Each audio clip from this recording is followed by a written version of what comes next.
दोस्तों, आज फिर कुछ दिन की ब्रेक के बाद हम अपनी स्टडी को दोबारा कंटिन्यू रखते हैं। और ये कुछ दिन की ब्रेक इसलिए आई क्योंकि मेरा एक छोटा सा एक्सीडेंट हो गया था मोटरसाइकिल से।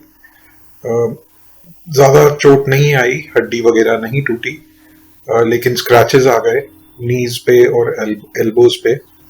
तो ये सब होता रहता है। हम दुनिया में रहते हैं। बहुत सारी बीमारियां, परेशानियां, एक्सीडेंट्स, सुख दुख एक लाइफ का पार्ट है और ये चलता रहता है। ज्यादातर हमें इन चीजों के बारे में बहुत ज्यादा नहीं सोचना चाहिए, लेकिन मसीह होने के नाते कई बार हमें सोचना भी चाहिए कि क्या मैं कुछ ऐसा कर रहा हूं जिसकी वजह से परमेश्वर ने ऐसा होने दिया। जैसा इब्रानियों में लिखा है कि परमेश्वर जिनसे प्रेम करते हैं उनकी तरफ चैस्टाइजमेंट, इंग्लिश में चैस्टाइजमेंट वर्ड यूज किया है कि उन्हें सुधारने के लिए उनके ऊपर सजा देते हैं। जैसे एक पिता अपने बच्चे को सुधारने के लिए उसके ऊपर डिसिप्लिन लाता है, वैसे ही मसीह लोगों के जीवन में कई बातें, कई परेशानियां कह सकते हैं, कई चैलेंजेस कई बार परमेश्वर की ओर से आते हैं क्योंकि परमेश्वर हमें कुछ सिखाना चाहते हैं। तो मैंने भी ये सोचा कि क्या ऐसी कोई बात है जो परमेश्वर मुझे सिखाना चाहते हैं, या ऐसा कोई पाप है जो मैं कर रहा हूं जिसकी वजह से ऐसा हुआ। तो मुझे लगा नहीं, ऐसा तो मेरे को कुछ याद नहीं आया, ऐसा कुछ मेरे दिमाग में कोई ऐसी बात नहीं आई। दूसरा, फिर मैंने ये सोचा कि कई बार शैतान भी मसीह लोगों का बुरा करता है। उनके जीवन में परेशानियां और दुख लाता है जिससे कि वो परमेश्वर का काम ना कर पाए, परमेश्वर के रास्ते पे ना चल पाए, या सवाल करने लगे, अपने विश्वास में ठोकर खाएं। तो ये भी एक पॉसिबिलिटी है। मुझे पता नहीं कि मेरी परिस्थिति में दोनों में से क्या बात थी। क्या परमेश्वर ने अपनी तरफ से डिसिप्लिन भेजा या शैतान मुझे परेशान करना चाहता था। लेकिन चाहे दोनों में से कोई भी बात हो, हमें आगे बढ़ते रहना है परेशानियों का सामना करते हुए। इसी का नाम जीवन है। धर्मी जन 10 बार गिरता है लेकिन फिर उठ के आगे बढ़ता रहता है।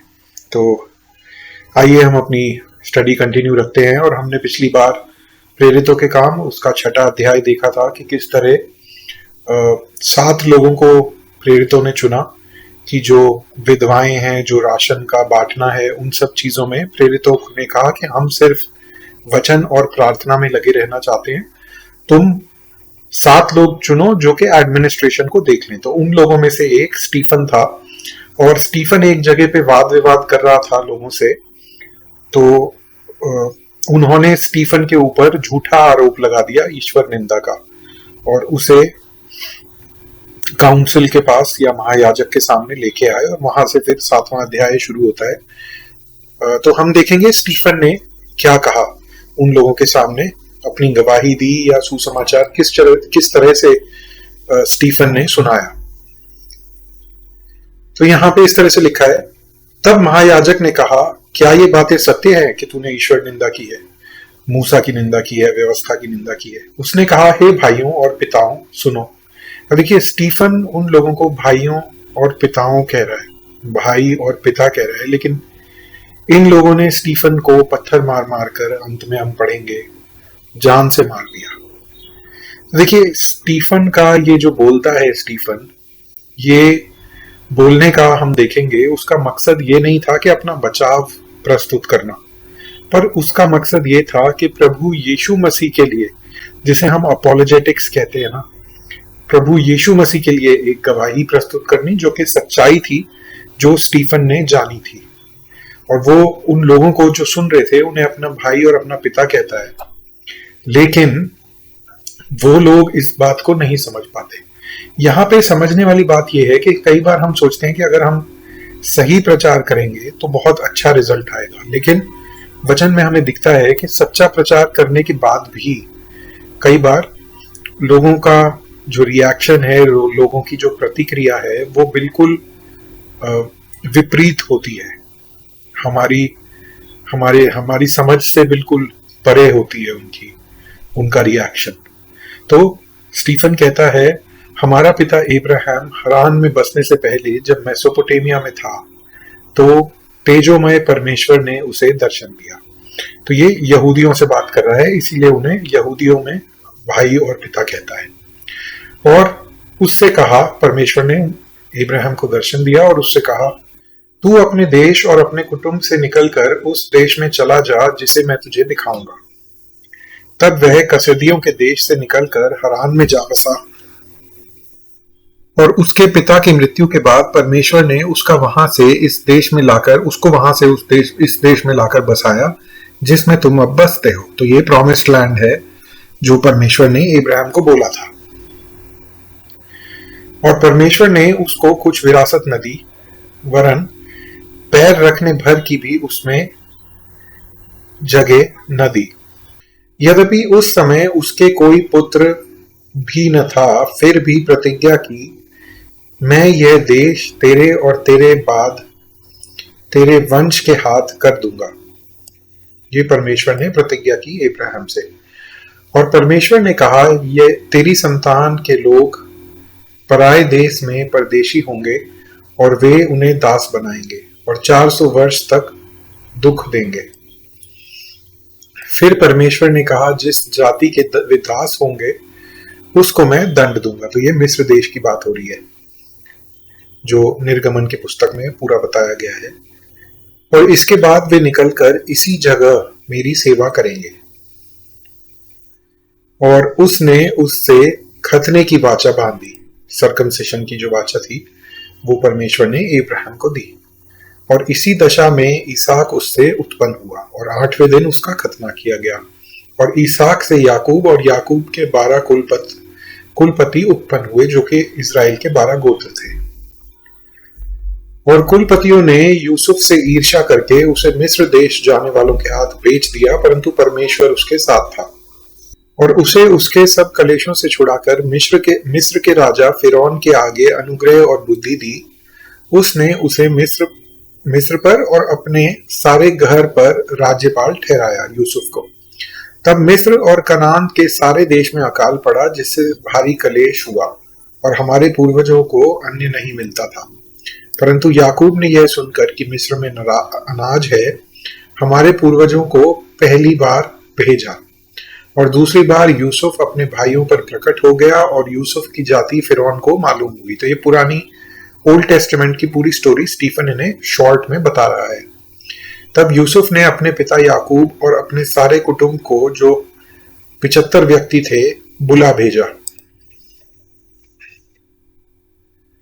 तब याकूब मिस्र में गया और वहां वह और हमारे पूर्वज मर गए। उनके शव शेकेम में पहुंचाए जाकर उस कब्र में रखे गए जिसे इब्राहिम ने चांदी देकर शेकेम में हमोर की संतान से मोल लिया था। परंतु जब उस प्रतिज्ञा के पूरे होने का समय निकट आया जो परमेश्वर ने इब्राहिम से की थी, तो मिस्र में वे लोग बढ़ गए और बहुत हो गए। तब मिस्र का दूसरा राजा हुआ जो यूसुफ को नहीं पहचानता था। उसने हमारी जाति से चतुराई करके हमारे बाप दादाओं के साथ यहाँ तक बुरा व्यवहार किया कि उन्हें अपने बालकों को फेंक देना पड़ा कि वे जीवित ना रहें। उस समय मूसा का जन्म हुआ और वह परमेश्वर की दृष्टि में बहुत ही सुंदर था और वह 3 महीने तक अपने पिता के घर में पाला गया। परंतु जब फेंक दिया गया तो फिरौन की बेटी ने उसे उठा लिया। इसको नाइल रिवर में डाल दिया गया था। तो फिरौन की बेटी ने उसे उठा लिया और अपना पुत्र करके पाला। और मूसा को मिस्रियों की सारी विद्या पढ़ाई गई और वह वचन और कामों में सामर्थी था। जब वह 40 वर्ष का हुआ तो उसके मन में आया कि अपने इस्राएली भाइयों से भेंट करे, और उसने एक व्यक्ति पर अन्याय होते देखकर उसे बचाया और मिस्री को मारकर सताए हुए का पलटा लिया। उसने सोचा कि उसके भाई समझेंगे कि परमेश्वर उसके हाथों से उनका उद्धार करेगा, पर उन्होंने न समझा। दूसरे दिन जब इजरायली आपस में लड़ रहे थे तो वह वहां जा पहुंचा और यह कहकर उन्हें मेल करने के लिए समझाया कि हे पुरुषों, तुम तो भाई भाई हो, एक दूसरे पर क्यों अन्याय करते। परंतु जो अपने पड़ोसी पर अन्याय कर रहा था उसने उससे यह कहकर धक्का दिया, तुझे किसने हम पर अधिपति और न्यायाधीश ठहराया है? क्या जिस रीति से तूने कल मिस्री को मार डाला मुझे भी मार डालना चाहता है। यह बात सुनकर मूसा भागा और मिदियन या मिधान देश में परदेशी होकर रहने लगा, और वहां उसके 2 पुत्र उत्पन्न हुए।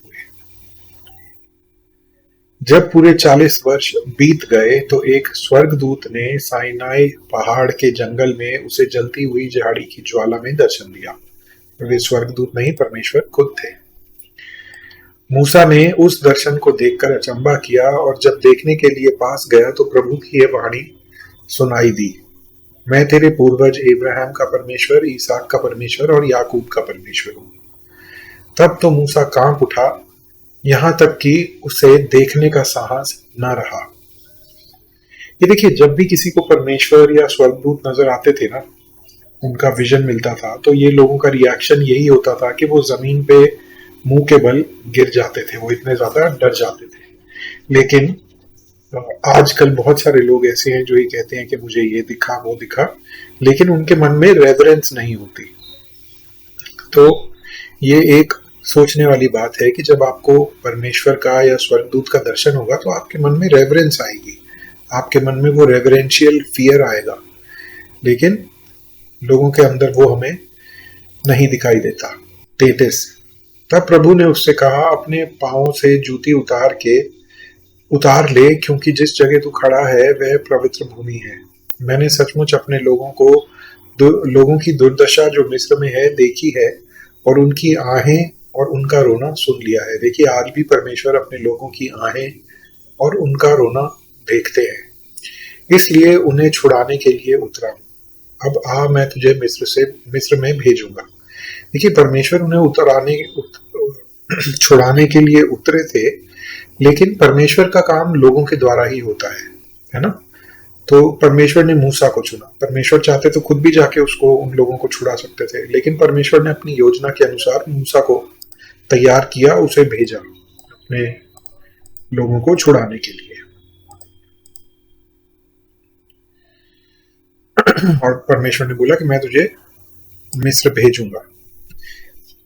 जिस मूसा को उन्होंने यह कहकर नकारा था कि तुझे किसने हम पर अधिपति और न्यायाधीश ठहराया है, उसी को परमेश्वर ने अधिपति और छुड़ाने वाला ठहराकर उस स्वर्गदूत के द्वारा, जिसने उसे झाड़ी में दर्शन दिया था, भेजा। अब देखिए, यहाँ पे स्टीफन अपने पॉइंट की तरफ बढ़ रहा है कि वो ये कहानी क्यों सुना रहा है। वो यही बताना चाह रहा है कि जिस तरह लोगों ने मूसा को रिजेक्ट कर दिया था, और जिस मूसा को रिजेक्ट किया था उसी के द्वारा उनका छुड़ाना हुआ, उसी के द्वारा उनकी फ्रीडम आई, उनकी सैल्वेशन आई। एक तरह से सैल्वेशन से मेरा मतलब मिस्र से उनको छुड़ाने से है। उसी तरह जीसस को इन लोगों ने, आज के यहूदियों ने जब रिजेक्ट कर दिया, उन्हीं के द्वारा परमेश्वर ने सैल्वेशन दी है। तो स्टीफन जो है ये पॉइंट इन्हें बताना चाह रहा है, और आगे और क्लियर करेगा। यही व्यक्ति मिस्र और लाल समुद्र और जंगल में 40 वर्ष तक अद्भुत काम और चिन्ह दिखा दिखाकर उन्हें निकाल लाया।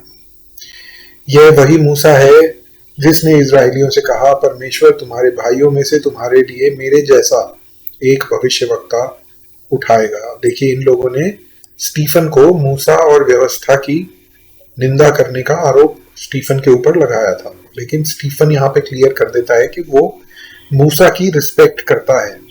यह वही है जिसने जंगल में मंडली के बीच उस स्वर्गदूत के साथ साइनाई पहाड़ पर उससे बातें की, और हमारे पूर्वजों के साथ उसी को जीवित वचन मिले कि हम तक पहुंचाए। परंतु हमारे पूर्वजों ने उसकी मानना न चाहा, वरन उसे ठुकराकर अपने मन मिस्र की ओर फेरे। और एरन ने कहा, हमारे लिए ऐसे देवता बना। हारून ने कहा कि हमारे लिए ऐसे देवता बना जो हमारे आगे आगे चले, क्योंकि यह मूसा जो हमें मिस्र देश से निकाल लाया है, हम नहीं जानते उसे क्या हुआ है। जब मूसा पहाड़ पे गया था 10 आज्ञाएं लेने, तब की बात हो रही है ये। उन दिनों में उन्होंने एक सोने का बछड़ा बनाकर उसकी मूरत के आगे बलि चढ़ाया और अपने हाथों के कामों में मग्न होने लगे।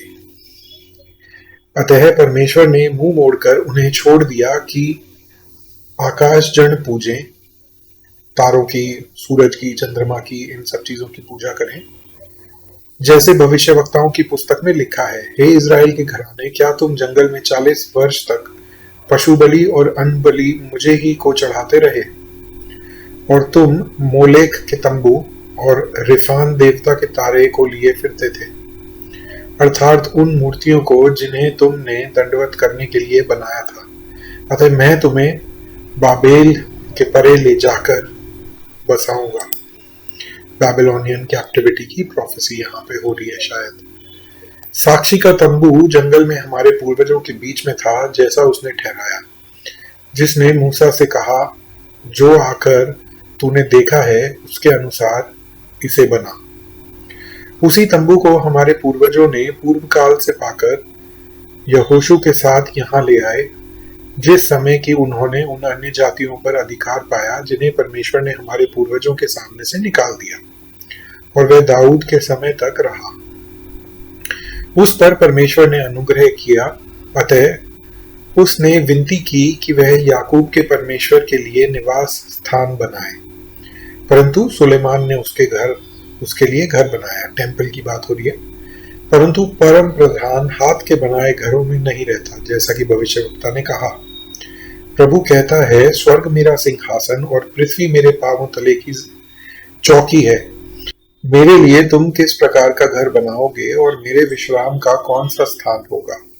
क्या ये सब वस्तुएं मेरे हाथ की बनाई नहीं? हे हठीले और मन और कान के खतना रहित लोगों, तुम सदा पवित्र आत्मा के विरोध करते हो। जैसा तुम्हारे पूर्वज करते थे वैसे ही तुम भी करते हो। और देखिए यहाँ 51 में स्टीफन की जो टोन है, जो उसके वचन है, वो एकदम स्टोरी से और डायरेक्ट हो जाते हैं और अग्रेसिव हो जाते हैं। तो ये अब सीधा उन लोगों से, अपनी ऑडियंस से बात कर रहा है कि अब स्टोरी खत्म हो गई, अब मैं तुम्हें बता रहा हूँ कि तुमने क्या किया है। जैसे उन लोगों ने जो गलत किया था वही तुम भी गलती कर रहे हो। भविष्य वक्ताओं में किसको तुम्हारे पूर्वजों ने नहीं सताया, और उन्होंने उस धर्मी के आगमन का पूर्व काल से संदेश देने वालों को मार डाला, और अब तुम भी उसके पकड़वाने वाले और मार डालने वाले हुए। तुमने स्वर्गदूतों के द्वारा ठहराई हुई व्यवस्था तो पाई, परंतु उसका पालन नहीं किया।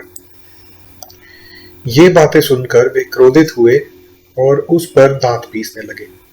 परंतु उसने पवित्र आत्मा से परिपूर्ण होकर स्वर्ग की ओर देखा और परमेश्वर की महिमा को और यीशु को परमेश्वर के दाहिने ओर खड़ा देखकर कहा, देखो, मैं स्वर्ग को खुला हुआ और मनुष्य के पुत्र को परमेश्वर के दाहिने ओर खड़ा हुआ देखता हूं। अब तक देखिए, इन जो ऑडियंस थी स्टीफन की, उनको पता था कि इनका कोर बिलीफ क्या है। ये लोग प्रभु यीशु मसीह को मसीहा मानते हैं। तो इसी बात से उन्हें आपत्ति थी, और यही बात जब स्टीफन ने बोली तो उनको और ज्यादा गुस्सा आ गया। यहाँ पे लिखा है, वे क्रोधित हुए और उस पर दांत पीसने लगे। तब उन्होंने बड़े शब्द से चिल्लाकर कान बंद कर लिए और एकचित होकर उस पर झपटे, जब उसने कहा कि मुझे परमेश्वर दिख रहे हैं और यीशु उनके दाहिने हाथ पर खड़े हुए दिख रहे हैं। और उसे नगर के बाहर निकालकर पथराव करने लगे, और गवाहों ने अपने कपड़े शाऊल नामक एक जवान के पांवों के पास उतार कर रखे। और ये सॉल वही है जिसने आधे से ज्यादा नया नियम बाद में पॉल बनकर लिखा है, जिसके कन्वर्जन के बारे में भी हम प्रेरितों के काम में आगे पढ़ेंगे। और वे स्टीफनुस को पथराव करते रहे, और वह यह कहकर प्रार्थना करता रहा, हे प्रभु यीशु, मेरी आत्मा को ग्रहण कर। फिर घुटने टेक कर ऊंचे शब्द से पुकारा, हे प्रभु, यह पाप उन पर मत लगा, और यह कहकर सो गया। तो ये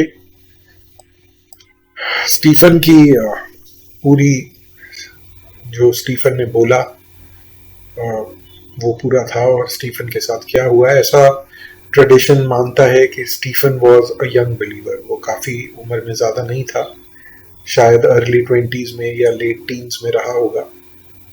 और हम जानते हैं कि वो एक अच्छा व्यक्ति था, इसीलिए उन्हें एडमिनिस्ट्रेशन के लिए चुना गया था। पवित्र आत्मा से भरा हुआ व्यक्ति था, और उसने सच के अलावा और कोई भी ऐसी बात नहीं कही थी। लेकिन क्योंकि इन लोगों के मन कठोर थे, तो इन्होंने स्टीफन को पत्थर मार मार कर मार डाला। हमारे लिए प्रैक्टिकल एप्लीकेशन मैं सोचता हूँ ये बनती है कि हमें भी तैयार रहना चाहिए कि सच्चे सुसमाचार का प्रचार करने से भी ऐसा नहीं होगा कि लोग हमारे आगे फूल बिछाना शुरू कर देंगे। कई बार ऐसा भी होगा कि सच्चा प्रचार सुनकर लोग हमारे ऊपर क्रोधित होंगे, हमारे ऊपर दांत पीसने लगेंगे और जितना बुरा वो हमारा कर सकते हैं वो हमारा उतना बुरा करेंगे। तो इस चीज के लिए भी हमें तैयार लेना है, लेकिन जो सच्चा सुसमाचार है उसके साथ हम कॉम्प्रोमाइज नहीं कर सकते, है ना।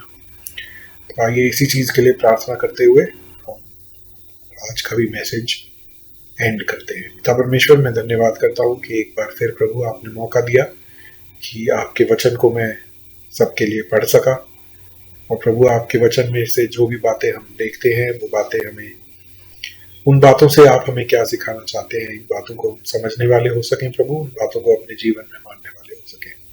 स्टीफन की तरह प्रभु हमें क्लैरिटी दीजिए अपने वचन की, हमारे जो भी कॉन्सेप्ट्स हैं उन्हें क्लियर कीजिए कि हम शुरुआत से लेकर वचन को आखिर तक याद रखने वाले हो सकें। और जब मौका आता है तब पवित्र आत्मा आप हमें बताइए कि हमें लोगों के सामने किस तरह से सुसमाचार और गवाही अपनी प्रस्तुत करनी है। पिता परमेश्वर, हमें एक निडर मन दीजिए कि हम आपके लिए दुख उठाने को, आपके वचन के लिए दुख उठाने को भी तैयार रहें। पिता परमेश्वर, धन्यवाद के साथ ये प्रार्थना प्रभु यीशु मसीह के नाम से मांगता हूँ, आमीन।